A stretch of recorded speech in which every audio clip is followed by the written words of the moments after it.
With just 4 weeks remaining in most leagues' regular seasons, now is the time to maximize your lineups and get every single point out of your starters that you possibly can. My name is Jeff Pomazal, and welcome to the IDP After Show Week 11 preview episode. You are in for a real treat this week, my friends. Joining me this week is Thomas Simons, who is a seasoned fantasy footballer and a true degenerate. Thomas has been working with the guru John Hansen since the mid-1990s. Not only that, but Thomas currently works for FantasyPoints.com and does a weekly podcast with Justin Barnes called the IDP Corner. Needless to say, you're in great hands this week as we share 6 players that were higher on the consensus, 6 players that we're tempering our expectations on this week, and a couple of players we just don't know what to do with. If that sounds like something that you and your fantasy teams could use, sit back, listen in, and let's get after it on this episode of the IDP After Show. This is the IDP After Show. All right, let's jump right into these names, Thomas. Who's a defensive lineman that you really like heading into Week 11? Well, I there's a handful of guys that I like, but the one that really stands out to me is Will Anderson Jr. on Houston. They play Tennessee, and I love this matchup against the Titans. In his 3-year career, Anderson has played the Titans 3 times, and he's recorded a sack in each of his home games against Tennessee. Now, he didn't play once against them in his first and second year, and so he missed those games. And then this year, he had 2 assists against them in week 4, I believe it was. So he's due for a big game. Now, he's coming off a big game last week where Danielle Hunter had the monster game, but they were playing Jacksonville, and Jacksonville has given up something like 17 total tackles in their last 3 games. So Tennessee, meanwhile, they've allowed 38 total sacks in the NFL. That's the highest in the NFL. Now, Anderson's value this week is going to be mostly based on big play more so than tackle heavy scoring leagues. Even though he can give you, some decent tackles, he's averaged about, I think 3 tackles per his 38 games in his career. Now, the Titans run an 11 personnel. They do this about 78% of the time. The problem is they run the ball 38% of the time as compared to 62% passing. So the value of Anderson's going to rest in his rushing the passer and pass rushing opportunities more so than tackling. And he has 2 sacks in 3 games against the Titans, so I could see him garnering at least another sack this week. I like this call, and I think the run to pass ratio that Tennessee is kind of offering has a lot to do with the game script that they've been playing, and they're from behind a lot, and they're putting a lot on Cam Ward's plate, and that he's going to have to hold on to the ball quite a bit. I think he's on like a record-setting pace for getting sacked most times by a rookie quarterback this season. So, and like you said, Will Anderson and Danielle Hunter are coming off of pretty solid games last week. We've seen streaks of sacks coming in bunches, and this could be the start of a really good run here for both of those, and kind of what they need because they haven't had a great season between the two of them. And so, for managers that invested early in drafts, this is kind of paying dividends right now. So, agreed. All right, my player this week is a player I've been on all season long, even before the season, kind of last year at the end of the Super Bowl, and that's Jalyx Hunt. He's a really young player. Like I mentioned, he's starting to heat up. We really saw him flash last year during the playoffs, especially during the Super Bowl. We saw his best game at the most important game of the season. I was really excited about him as a breakout candidate this season, and he hasn't done anything crazy amazing this season so far, but he hasn't left us with a lot of goose eggs yet either. So that's until like the last 3 weeks. Over that time, Hunt had a 22-point game in Big 3 scoring, a 13-point game, and a 16.25 game just this last week. He's gotten 10 tackles, 2 sacks, and a pick 6 over that span. So really big play dependent leagues are going to love a player like Hunt over that time. Sometimes when trades happen, players' value goes down because they lose snaps. I think that's going to be the opposite here. With the Eagles getting Jalen Phillips this week, or getting him in a trade last week before the deadline, I think this is going to start to help draw some attention away from Hunt, and Phillips is going to start to draw or garner more of that attention, and so he's going to maybe free up a little bit. Not only that, but the Eagles are getting back Nolan Smith. He's starting to play a few more snaps. And again, Hunt might lose a few snaps per game because of this, but I think it's going to keep him fresher, and he might be more efficient in those snaps. Hunt has not played less than 70 or 57% of snaps in any game this season. I know those aren't Max Crosby type stats, but you weren't investing nearly what you did in Crosby to get Hunt. So I don't think you were really looking for that 90-95% snap total that Max Crosby was getting. The Eagles continue to have positive game script. They've been leading in 60% of the minutes they played this season. So that positive game script, like we mentioned, almost like a negative game script for the Titans, has kind of helped the Philadelphia Eagles pass rush here. Detroit this week is an ideal matchup for opposing defensive linemen. They're a top 3 option this week. They've given up 18.3 tackles per the position. So I like Hunt to stay hot this week in a great matchup. Moving on to the linebacker position. This is the Cadillac of the positions in IDP. And Thomas, who's that linebacker that you are really, really high on this week?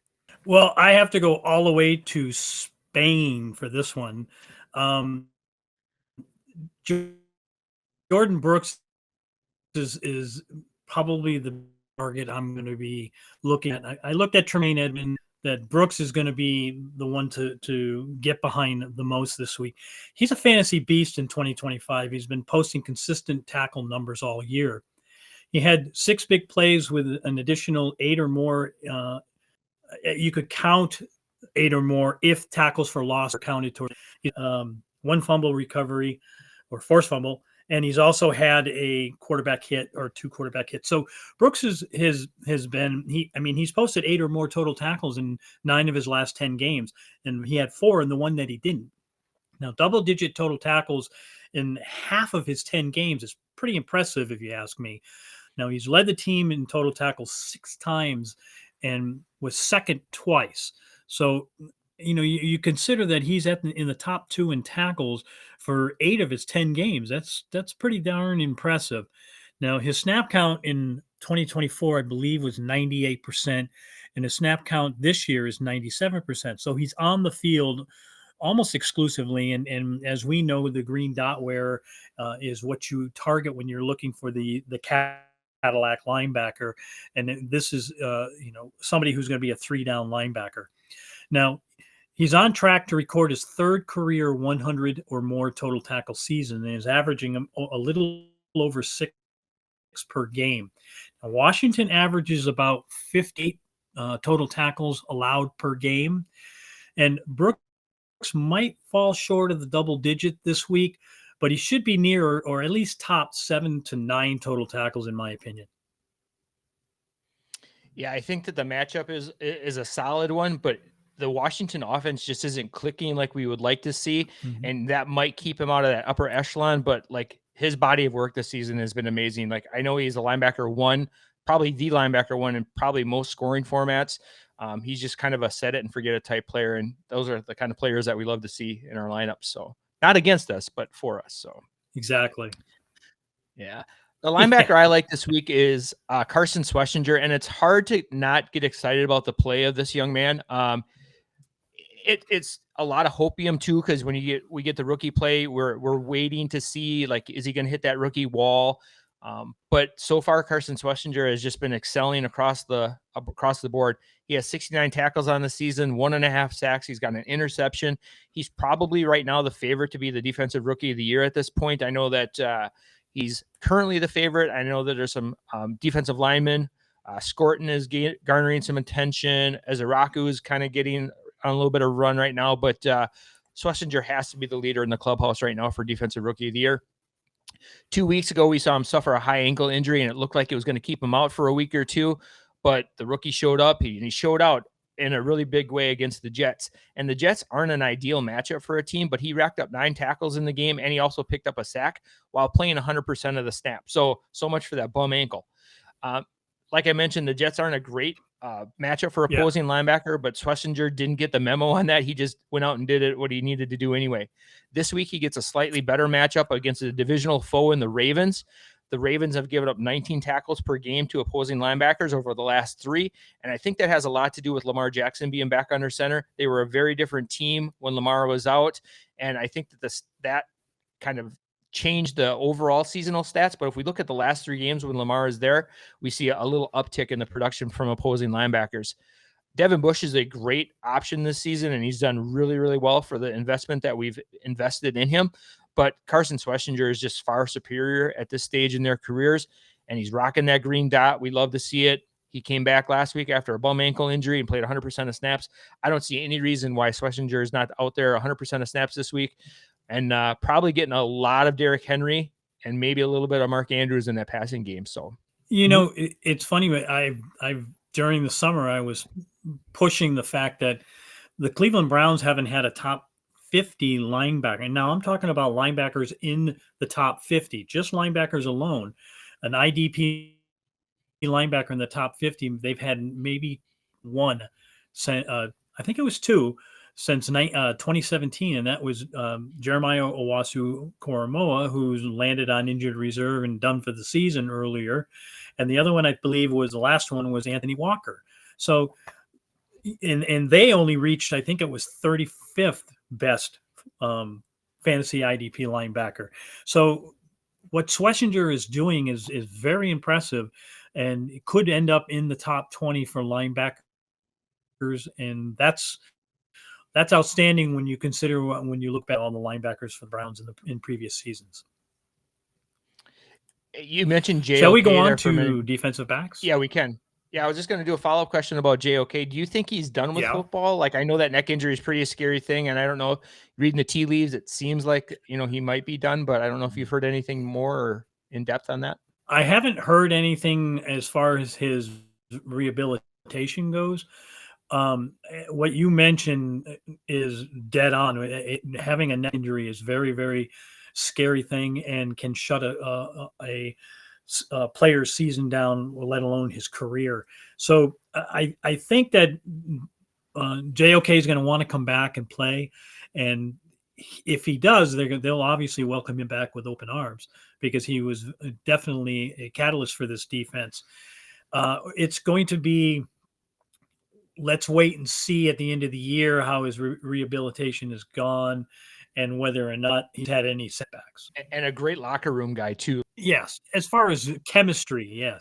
All right, let's move on to the defensive backs. And you got another hot name here for a defensive back that you like this week.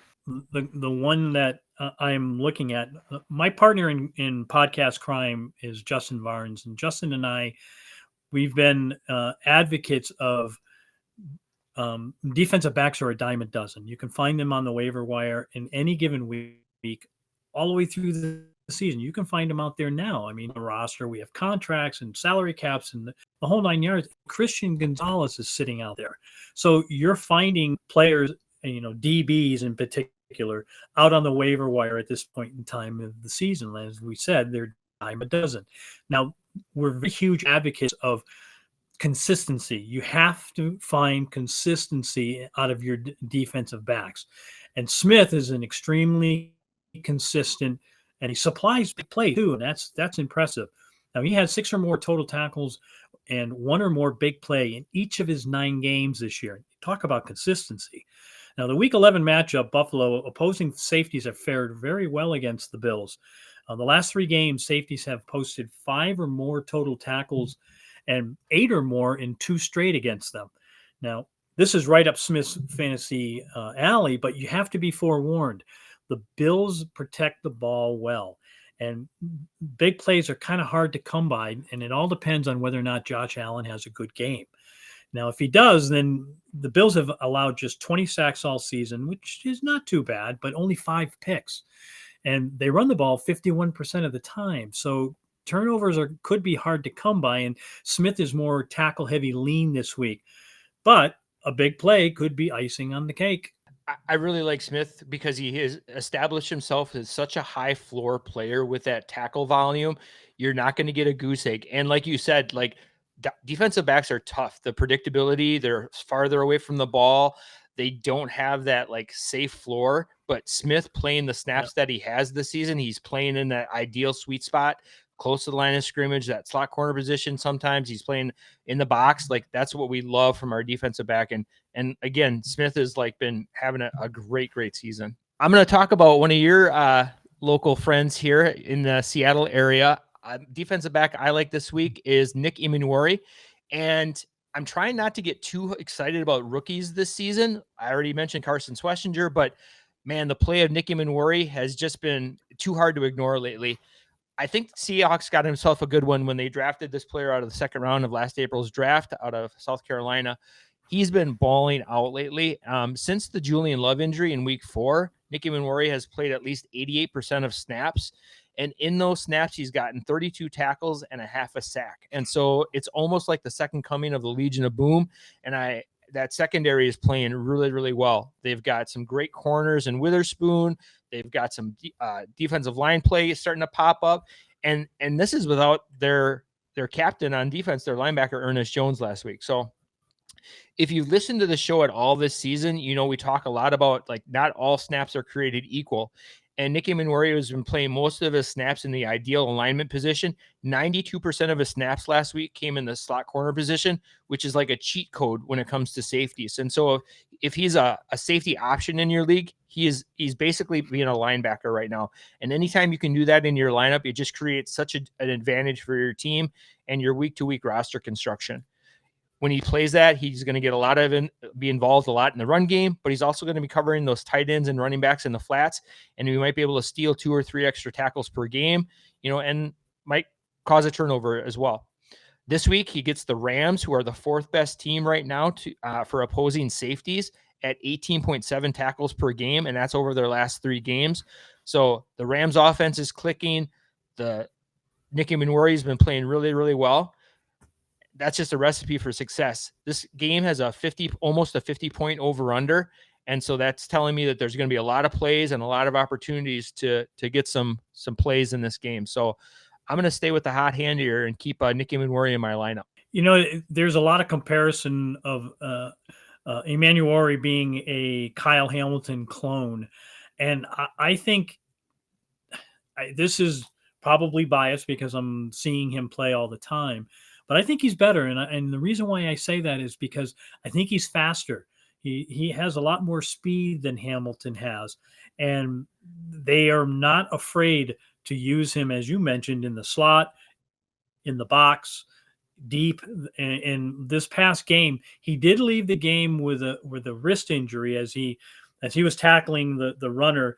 His wrist caught the heel of the runner as it was coming up. And he left, and at first it looked like a serious injury, but he came back and continued to ball it out. So I really, really like this pick. I know the exact play because I was watching the game, and all of a sudden you saw him just shaking his wrist as he was coming off. He kept shaking it, and I was like, "Oh no, there goes our season." So I was kind of hoping that things turned out. And then a few plays later, he came back in. So a huge sigh of relief, not only for my fantasy teams, but probably for every Seattle football fan out there. So. Yes, definitely a big sigh of relief. So just kind of recapping some of the players that we like more than consensus this week at the defensive line spot. We've got a Will Anderson Jr. sighting and a Jalyx Hunt. At the linebacker position, we've got Jordyn Brooks and Carson Schwesinger. Defensive backs, we've got Tykee Smith and Nick Emmanwori. Now it's time to flip the script to the other side of the coin, Thomas. And who are some plays right now that we're kind of fading, we're kind of nervous about maybe heading into, some really important weeks for us, because right now, it's week 11. We've got 4 weeks left of many fantasy football leagues regular seasons. And, for a team that's kind of sitting there right now, 5-5, 6-4, we need to make sure we get this playoff push headed in the right direction. So who's a player that you're going to be sitting? Well, first of all, I know you're targeting players that actually are playing this week. But I have to talk about a guy who's on a bye week, because there are many fantasy owners out there who might cut him, and then you're apt to say, "Oh, well, hey, he's a great player. I'm going to go out and get him, even though he's on a bye. I can stash him and play him next week." Well, you have to ask this question: what happened to Carl Granderson? He started the year with 2 consecutive multiple sack outings, and he had 4.5 sacks in his first 4 games. Since then, he barely breaks the top 60 defensive ends. Only 3 or more total tackles since week 1 is brutal. He had 6 in week 5. Just 8 tackles total and nothing else since week 6. Now, opponents that he faced early on getting sacks were Arizona, San Francisco, and Buffalo. Now, Arizona, they hand out sacks like they hand out candy on Halloween. But the other 2 are very stingy when it comes to giving up sacks Buffalo, as I mentioned, gives up 20, but there are, when you look at the teams like Tennessee with 38 and a whole bunch of them with 31 or more, that's pretty impressive for Granderson's case to get those sacks early on. Now, there are many experts and pundits that had predicted that at the trade deadline that Granderson would be traded. Well, come November 5th, his $52 million contract stayed in New Orleans. Now that's a red flag to me because he's of that value of either they really like him and want to keep him, or they just couldn't unload him because nobody wanted that. Nobody wanted his production at a $52 million contract. These are some of the things that make you go, So even though Granderson's not playing this week, he's somebody for the rest of the season I would avoid.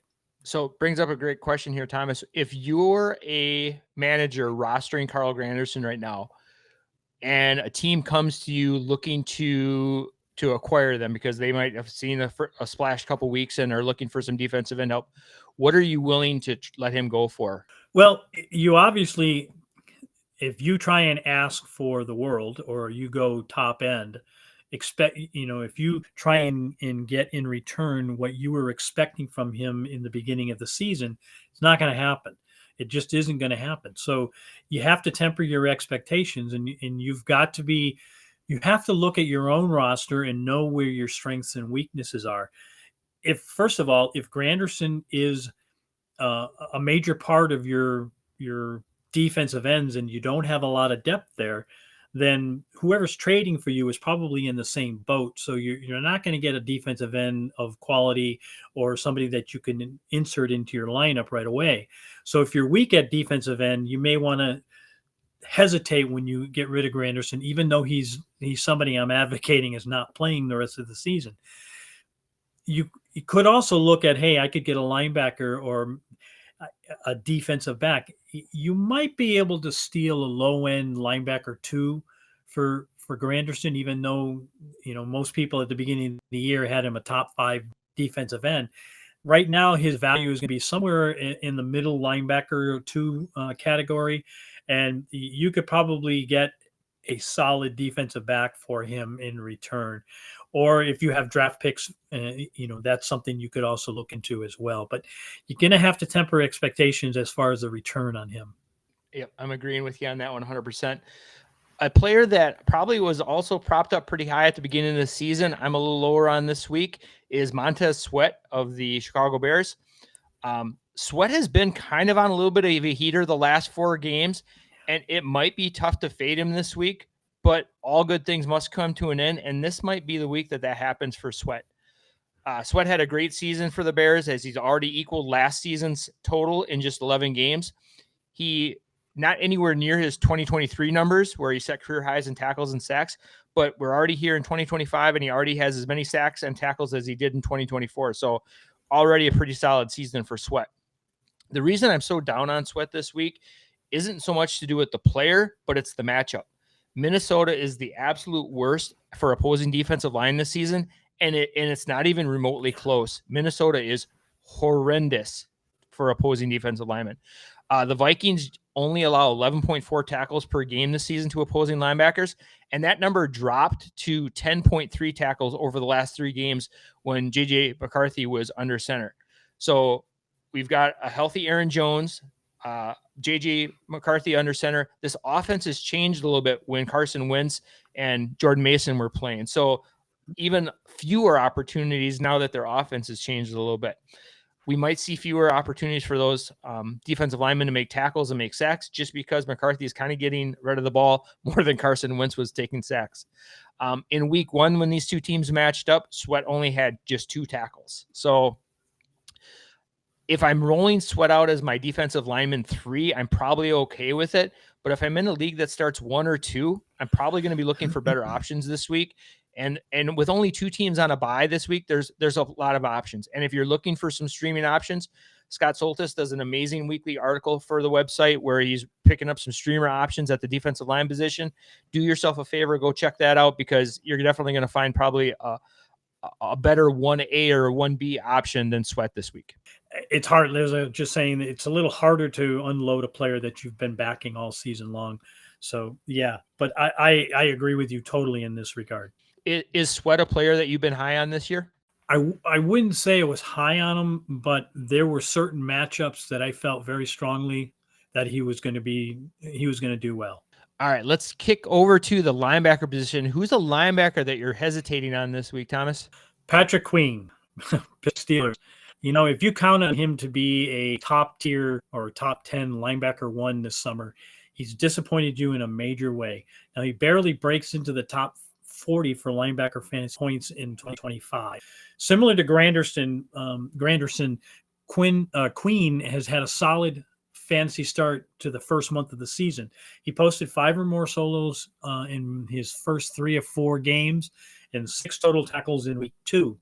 Now, then came his bye week and something changed. And now I don't know if it's the scheme or if it was an injury or just something, I don't think physical, and it may not be mental, I'm not sure. But Quinn he hasn't posted 2 or more total tackles since week 6. Now, during the stretch, he's had 5 solos and 2 assists, or 28 assists. That's 5 solos and 28 assists. These are not top-tier fantasy numbers by any means. Now, opponents in weeks 6 and 7, they ran the ball 17 and 21 times. So it makes sense that he was going to have an off week. But he only had 1 solo and 7 assists in 2 games combined against Green Bay and Indianapolis in week 8 and 9. Yes, the team, he led the team in tackles last week with 12 total tackles, but he had 2 solos against the Chargers, who ran the ball 31 times. This is very concerning for me, and it should be for Quinn owners, and I would stay away from him. Yeah, Queen has definitely been a player this season that we've been kind of like a little hesitant on. We see the emergence of Wilson there. We've seen Cole Holcomb kind of have a little bit of resurgence. So, looking at all those things, and Queen just seems to be like a tackle piler honor, where he's getting those assisted tackles and not kind of initiating those tackles on his own this season. So, yeah, kind of an identity crisis for sure going on in Pittsburgh. Another player that's been playing extremely well this season and the last couple of weeks, but I'm a little cooler on this week, is Mr. Jack Campbell of the Detroit Lions. Campbell has finally been playing like the linebacker he was drafted to be by the Lions when the Lions took him in the first round of 2023. I know fantasy managers took him extremely early in drafts, and we're hoping to see finally this kind of Campbell emerge, but it's taken 2 seasons to get there. So, hopefully we're able to hold on to him and didn't get discouraged with that. Through 9 games this season, he already has set career highs in sacks, interceptions, and forced fumbles to go along with 76 tackles. So not only are we seeing the high tackle floor, we're also seeing a great big play, splash play from Campbell. And so he's really kind of ascended into that top tier of linebackers in our fantasy football leagues. With all that said, why the hesitation? Well, last week we saw just 5 combined tackles on 54 snaps. That's under a 10% tackle rate. Not terrible, but not what we've kind of grown accustomed to, especially from our linebacker ones this season. This week we see the Eagles come to town. And when you think about the Eagles, you think, oh, they run the play a lot. Saquon Barkley, they got the tush push going on. That's a lot of opportunities for tackles for opposing linebackers. But in actuality, the Eagles are the worst team for opposing linebackers this season with just 10.5 tackles per game. And it even got worse over the last 3 games where they're only giving up 6.7 tackles. That's under 7 tackles per game to the opposing linebackers. Even if Jack Campbell gets all of them, that's still a mediocre meh game as far as Jack Campbell numbers go. We saw a couple days ago the Packers duo of Adrian Cooper and Quay Walker only get 6 tackles each, and they finished the game with 11 and 10 points in Big 3 scoring. Again, another meh game from 2 really dynamic linebackers this season. In deeper leagues that you're starting 3 or more linebackers, absolutely Campbell is probably going to be in your starting lineups. But if I'm trying to pivot in 2 linebacker leagues. Nakobe Dean would be a great option for me this week. Even like a player like Teddy Buchanan, who gets a great matchup versus Cleveland, might be a player to pivot to this week over Jack Campbell. This matchup just has me nervous because the Eagles just don't provide opportunity for linebackers. All right, moving over to the defensive back position. Sticking with your Pittsburgh Steeler hate here, Thomas. Why not a fan of Mr. Kyle Duggar this week? For me, it's not as much that it's the Steelers as much as their situation that's been going on. Kyle Duggar had 78 or more total tackles 3.5 sacks, 9 INTs from 2021 to 2024 with New England. So much so that they signed a big 4-year contract in 2024 after he posted 101 total tackles in 2023. So he entered the training camp this year as a top 10, 15 DB. Well, he got demoted during the summer by the coaching staff that had no ties to him via the draft. Mike Vrabel's crew did not bring Duggar in. He was already there when they showed up. So over on Pittsburgh's side, the injuries have ravaged that safety position. Deshaun Elliott, Miles Killebrew, Corey Trice, they've all landed on injured reserve. And Trice had his 21-day window opened recently.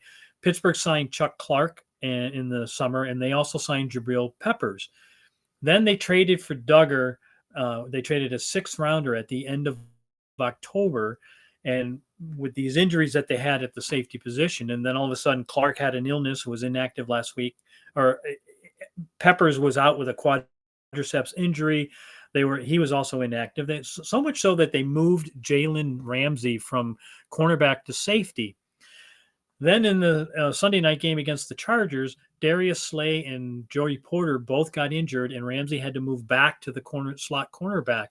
Now, Duggar started in that game, but he only had 2 solos and 3 assists while he took all 73 snaps. Now, Clark is back this week. Trice had his 21-day window opened, and Peppers could return as well. So Duggar could see his snaps go down a little bit.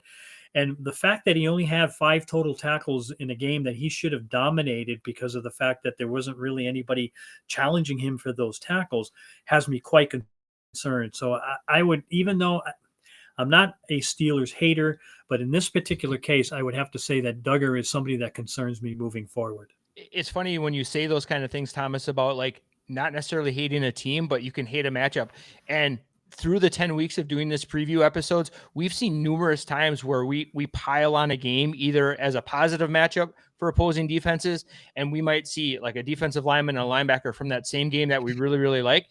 And it goes the other way too. We might see multiple players on a team that just because of the matchup provides a really poor matchup. We are kind of fading that game. And, this is a great example of that. And when you look at Kyle Duggar, not only does the matchup not so great, but he's got a lot of competition right now for snaps, with a lot of players getting healthy for that defense. And you also got to think, like, what is it with Kyle Duggar? Is it an attitude thing? Because like you said, he was a top option heading into the season, and he just kind of fell from grace. And like, he just does not have the Kyle Duggar look that he did in his early seasons. All right, heading over to my player that I'm fading this week at the defensive back position. And he's a player that was scratching my head on a couple weeks ago, and now I've definitely kind of moved him to that fade position, and that's Jaquan Brisker of the Bears. Jaquan Brisker, like I mentioned, he's no stranger to the show. He plays all the plays, and he plays in the places that we want him to line up, but the production just isn't there for whatever reason. And kudos to him for making it back from a really scary and serious concussion last year. He had to like relearn his balance and coordination, so that's amazing that he was able to make that comeback. But unfortunately, feel-good stories don't help my fantasy team score points. So unless they have a new column for scoring, I'm probably going to have to leave Brisker out on that one. Brisker has 3 straight games of sub-10 performances, and this is probably going to be number 4 for him heading into this week. The Vikings rank dead last to opposing safeties on the season with 9.1 tackles per game. And I don't know if you're ready for this, but over the last 3 games, again, I don't know if it's the JJ McCarthy influence on this, but that number dropped from 9.1 tackles for the season down to 5.1 over the last 3 games. So clearly this offense is trying to figure things out. I saw a stat today, something about the number of yards that Justin Jefferson has had with different quarterbacks in his career. And McCarthy is like dead last, like over just under 60 yards per game. So they're just not getting to the ball. They're playmakers. And I don't know if it's just an offensive flow thing or what it is, but something's got to get right here. And so when you have a struggling offense like that, it does not bode well for our defensive players to have big games or even mediocre games. And I think that's the case for this game. Last week, we saw Malachi Starks and Kyle Hamilton combined for just 4 tackles in this game. Starks was kind of bailed out by an interception that McCarthy threw, but Hamilton finished the game with just 8 fantasy points on 65 snaps. That's not going to win you a week. I hate to keep banging this drum about the matchups, but we have 10 weeks of data now, and it's tough to ignore that kind of stuff. And you probably shouldn't be ignoring the data. And it's almost the part where you have to trust your head and not your heart right now. Weeks 1, 2, 3, go with your heart. Play the players that you think are going to do well. But when we get into the weeks 10 and week 11, we have all this data. And if you want to win, those are the kind of decisions that you're going to need to make. And, you also have to consider that they went out and they signed C.J. Gardner-Johnson, who had a heck of a game last week and did what you expected out of Brisker. He's the one that turned the tide for fantasy owners. So you might even want to consider C over Brisker. Yes, and that's a great call. And Gardner-Johnson was on the show last week as a player to start, and he had a great game. I made a trade for him in a couple leagues this week, so I'm definitely going to be firing him up wherever I can. So, all right, just to recap some players that were a little down on this week, or maybe down on the rest of the season, we got Carl Granderson and Montez Sweat for the defensive line position, Patrick Queen and Jack Campbell at the linebackers, and then Kyle Duggar and a Mr. Jaquan Brisker at the defensive back position. Now we're going to head into our players that have us scratching our heads. Thomas, who's that player that you just can't figure out this season what happened or what's going on? Jack Sanborn, Dallas. They play Vegas this week on a Monday night. Now, Sanborn played for Matt Eberflus in Chicago, and so Dallas signed him in the offseason thinking that he had a connection to the head coach, and they planned to insert him as an immediate starter as he knew the system. Well, unfortunately, tackling has been suspect, and he has, I believe, six missed tackles this season. Now, 1 sack all year long, and being a liability in pass coverage, with quarterbacks having a high passer rating when they target Sanborn, is not a good way to get yourself playing time. Now, many of his 34 total tackles were downfield tackles after yardage was gained. He's had more assists than solos in 2025, 16 solos and 18 assists. Now, he injured his groin in week 5 and was benched in favor of Shamar James when he returned in week 7. Now, James hasn't done very well either. So at the trade deadline, Dallas traded for Logan Wilson from the Bengals, and that pretty much sealed Sanborn's fate. Now, he was placed on IR with a groin injury. He can return in week 14, but he's likely not going to see many defensive snaps, if any, when he gets back from the injury. So stay away from Sanborn at all costs. Not only that, do they make a trade for Logan Wilson? They also are getting a Demarion Overshone back from IR too. They opened up his 21-day practice window. So there's just another layer of competition for tackles there too. So when you look at all those things, you're not going to bring in a player like Logan Wilson to just ride the pine. Like, there's a reason they brought him in. Like, they wanted an upgrade at the position. So yeah. So I'm going to stick with the linebackers here, and a player that I love as a player. I want him to do well. I invested heavily in the offseason, and that is another Seattle Seahawks. So maybe you can help us out here, Thomas, but it's Tyrice Knight. And basically he was MIA during the first 7 weeks of the season. I know he had like a mysterious injury in training camp. There was another issue kind of going on that never really kind of came to light. Made me a little nervous. So he never really got that training camp that most players do in the off season. And then he kind of got outplayed by Drake Thomas. And so there were no double-digit scoring games for him before week 8 in the bye. But all of a sudden week 9 rolled around and we saw Ernest Jones leave.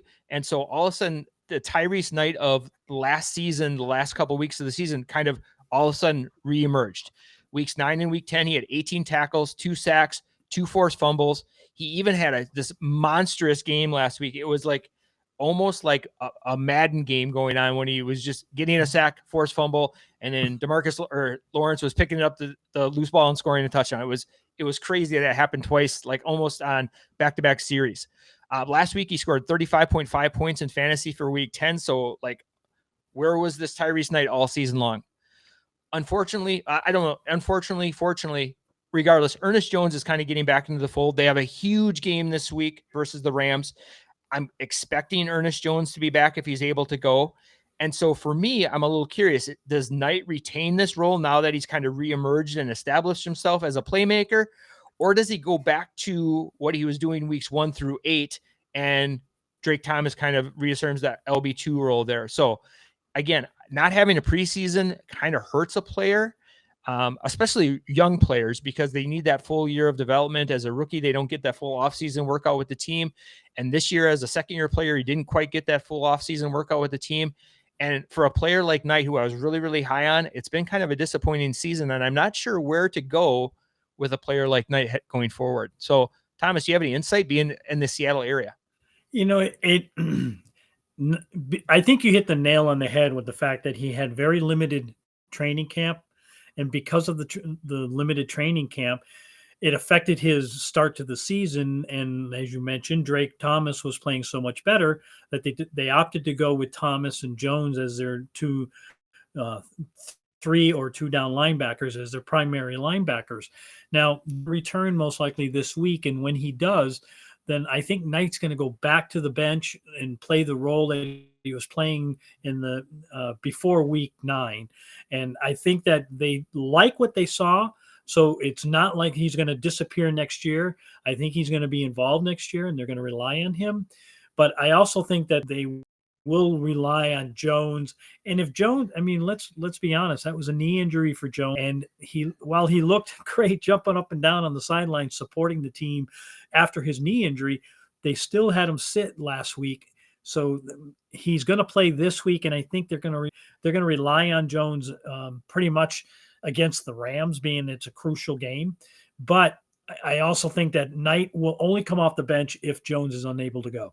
That is some fantastic insight, because as a Drake Thomas manager in a couple leagues where I picked him up off the waivers, he's kind of a scary start for me this week too, like not knowing how that linebacker 2 role is going to play out. So if Jones is out, it makes it an easy call.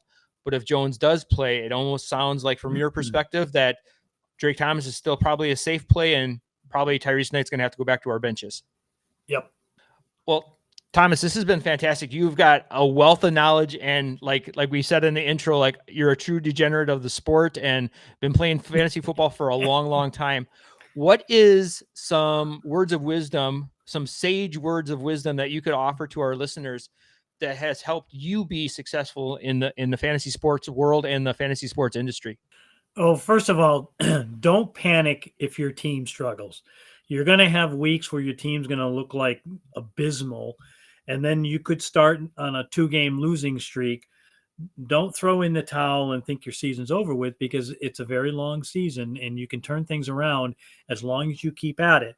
Now, you have to anticipate moves from the information that you can cull off of news outlets and folks like ourselves who do podcasts and give you information, or even message boards. The key is you have to do your research, but you have to trust your gut. And whatever the experts say, it doesn't matter. It's what you honestly feel in the end. You're the one that's going to make the decision, not them. I think that's amazing, because a lot of times, even in my own perspective, I almost am willing to ask other people what they think. It's always easy when it's somebody else's team, but when it's your own team, you got way too much overthinking, and things like that. So it's sometimes nicer to have someone else's opinion just to kind of go there. But like you said, in the end, you're the one that's going to have to live with that decision. You're the one that pushes submit on your lineup week in and week out. So you can't be mad at someone else for offering their advice, and like you said, we just look at the stats, we look at the data, we look at the trends, and this is where we're feeling analytically. This is kind of leaning, but there's going to be some outliers every week. The Minnesota Vikings are a horrible defense for opposing safeties. Jaquan Brisker could go out and have a 30-point game this week. He absolutely could do that, but numbers are saying probably not. So that's kind of where we're at. So I kind of teased it out a little bit earlier, Thomas. You are have been in the fantasy football industry since the mid 1990s. You work with John Hansen, the guru, and anybody who is anybody in fantasy sports knows that name and recognizes all the work that you guys have done over the years. Before we put a ribbon on this episode, what are you working on right now, and where can the listeners hear some more of your work and find you? Well, first of all, fantasypoints.com is where I'm working at right now and have been since they started up. I do the IDP and place kicker waiver wires on Tuesdays. I also do the IDP and punt and kick returner projections for the website. Each day I do it. I update them starting on Tuesdays. I do a podcast with Justin Varnes, and it usually gets posted on Saturdays. That is the IDP Corner. And daily advice and complete Friday IDP injury reports, I do those on Discord, NFL IDP board for our website. I'm a commissioner in 2 fantasy football leagues. I'm a co-commissioner in 2 others. I'm a participant in 4 others. I smack myself every year going, why?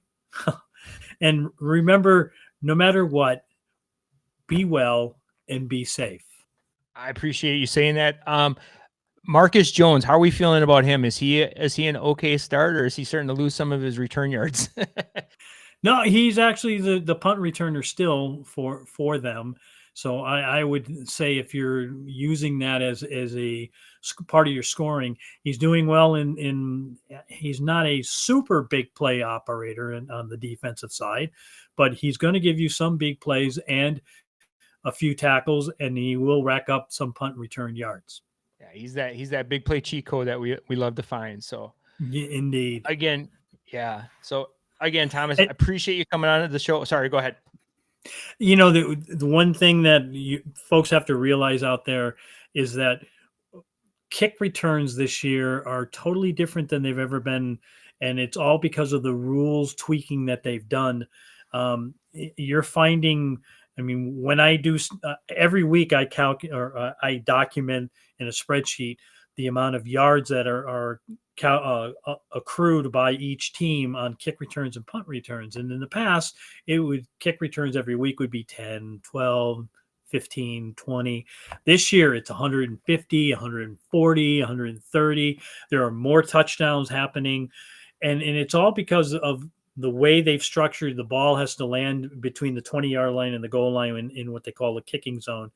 You have to understand that teams are not booting it into the end zone now because that gives them the ball further out on the field than they did in the past.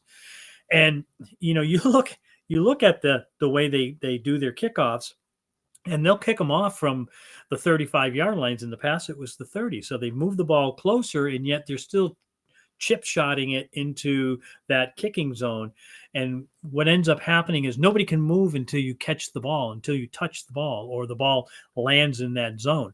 And if the ball goes out of if it goes out of bounds before it reaches the end zone, now they get the ball at the 40-yard line, and you just gave them half the field because you made a mistake.